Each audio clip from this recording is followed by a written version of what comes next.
Kusekuseni uphume isikhashana uMaNkosi washeshe wabuya namahlamvu athile nathe angangena nawo wawagxoba wawafaka endishini yokugeza enantukuntuku amanzi. Ngethawula uyabhadleka sakulinameka emhlane uyathoba. Anyiphe ephefumulela phezulu uyanqonqotha lo muthi azithoba ngawo kunjalo nemvimbo yesitshwebhu abeshawa ngaso umyeni wakhe uNtuli izolo isebuhlungu. Ahonqele phezulu uNtuli anambithe agwinye qwebu uyaphaphama amehla akhe akhangwe umhlane onezibazi ezisabisayo zikankosikazi wakhe okuguqe phansi uMaNkosi awasusa amehla akhe kuMaNkosi abambe ibhodlela likagologo afike liphuza kalisenalutho. Kuba injabulo ngaso sonke isikhathi uma ubuyile eGoli myeni wami, kangangokuthi ngiyizizwe ngiphelele futhi kuphelelisiwe uma nginawe. Kumina kusuke sekufika indodo kumele ingivikele. Kepha kube buhlungu kwephukele kumina uma wena futhi babuphenduka lokho kumele mina ngivikelwe kukhona. uMaNkosi ofulathele axakeke noNtuli ukuthi usembone ngani unkosikazi wakhe ukuthi usevukile. Agwenya amathe sakusindwa amagama kaMaNkosi uNtuli. Esokuqala isibazi nasi. Kwakuyibhodlela likagologo baba waliphisela ebusweni kumina myeni wami.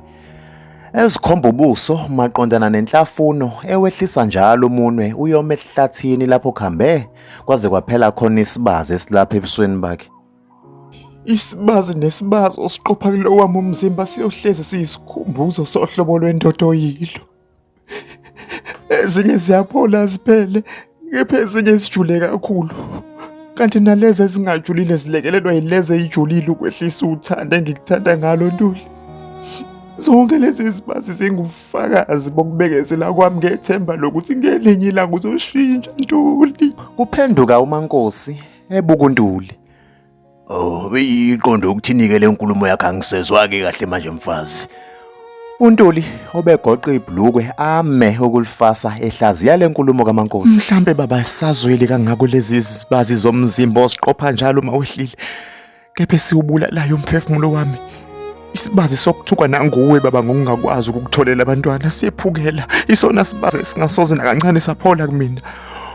uMaNkosi ngamehlo ecweba izinyembezi. Manje ufuna ukuthi ngixolise mina ngokuhluleka kwakho ukukhulelwa? Cha bo baba, negama elithi uxolo mina sengadideka ukuthi lisho ukuthini. Ngoba isibazi nesibazi esikulo mzimba ubusixolisela njalo uma uqeda ukusiqopha Ntuli. Aqede kusho lokho uMaNkosi asondele kuyo uNtuli, amiyabule phansi, amfuhlele embhedeni. Aqaphela ubukhulu bamabele kaMaNkosi kepha azitshela ukuthi ashayekile ngesikhathi yemshaya izolo. Uyachwenza uMaNkosi, wonke amadoda alingana nami kulesi isigudi nabantwana. Mina ngedwa nje anginawo nje yokubika le. Awuboni lokho wena kungihlaza esigodini. Usushayeke nje yileli ikhanda lakhe liqabayo. Lalela la mfazi, xolisa manje. uNtuli ekhomba uMaNkosi ngebhande lebhlukwe. Ngenzeni mina baba? Imini ophulwe umoya lana, imini olinyaziwe lana, ngani kumele ngixolise manje Ntuli? Asho lamazwi uMaNkosi maqeda uNtuli athandele ibhande lakhe esihlakaleni alibamba liqinise. Kulungile baba, ngiyaxolisa. Uxolisa bani? Wenzeni? Ngiyaxolisa Ntuli myeni wami ngokuthi ngingakwazi ukukutholela abantwana. Xolisa nangokuthi ungenze ngakushaya izolo. Xolisa lena lokho. Athi ukuthula uMaNkosi yebukisisa uNtuli. Kube nzima ukuxolisela lokho kuMaNkosi osadidwe yilezi izinkanye ezazibonayo. Uqeda kuthola ulabhabha wempama kaNtuli. Ngenze njani uma kunjena ngizoyithini le ndaba. Ngiyaxolisa mphemba kaSompisi, imini osephutheni ubungeke ungishaye ngenze lutho. Ngiyaxolisa baba. uMaNkosi ngezandla esezimboza ubuso esaba ukuthi kungase kungenenye futhi impama. Amqabula isiphongo uNtuli emamatheka. Ngiyakuthanda Deliwe mngami. uNtuli ebuka uMaNkosi sakulindela impendulo. Nami baba ngiyakuthanda. Ezwe lamazwi uNtuli asuke aqonde kude kuduze nombhede ebheka iskipa kuwardrobe osumdala nongawa noma inini. Nkosikazi ngisafuna ukuphuma ngobheka umngani wami ukuze sophuza leli bhodlela leli lapha emotweni. uNtuli etshela uMankosi obese ke waya kuyo ibhuthi yemoto ethi uyobheka umngenandlini obuphethwe uNtuli. Ngeshwa ubengaphethe lutho ngaphandle kwebhodlela likaGologo afike eliphuza kanye naleli uNtuli akhuluma ngalo. Ubaba ubengaphatha ngalutho mhlawumbe afisa ukuthi ngimphekele khona namhlanje. Ancimfe uNtuli esiqhubekela nakwenzayo kuwardrobe. Ungena uthelekile nezicaba ekhala ngengane emhluphe ubusuku bonke ikhala. Hayibo lekelelani Mankosi, angazi ukwenze njani lana enganeni yakho ntombazana ngeke ibikhala ubusuku bonke. Nakho ke namanje ekseni ngiyavuka ithula ingane ayiphefumula inhlobo, ngiyaxolisa ifile ingane yakho ntombi. Athe ngayithatha uMankosi ingane ekuthelekile iphaphame iphefumulele phezulu kube sengathi ayikazi yaba nenkinga. Uthelekile osamangazwe ukuvuka kwengane abese ecabanga ukuthi ifile athuswa ukuzwa uNtuli eshaya isikhwehlela. Ubengamboni. Ingane kabani? Hawu yena bantu, ibonene wethu umsana unjani?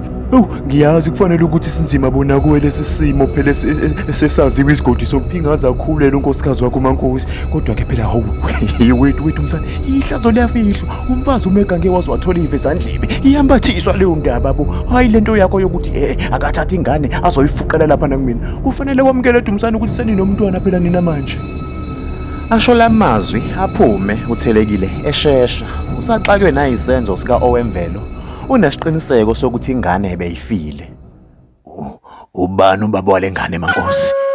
Kubuza uNtuli ezama ukuhlaziya wonke lamazwi kathelekile ebona uMankosi njengomuntu omenze isilima ngokuqamba amanga lapho emazisa ukuthi umntwana ngokathelekile.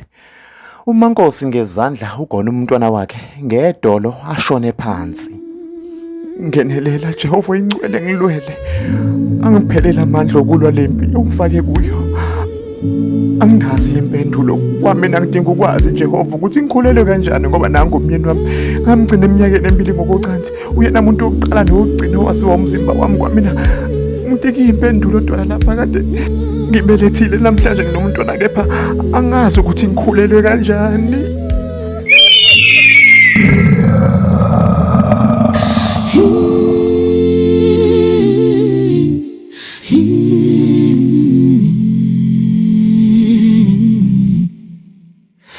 Izibazi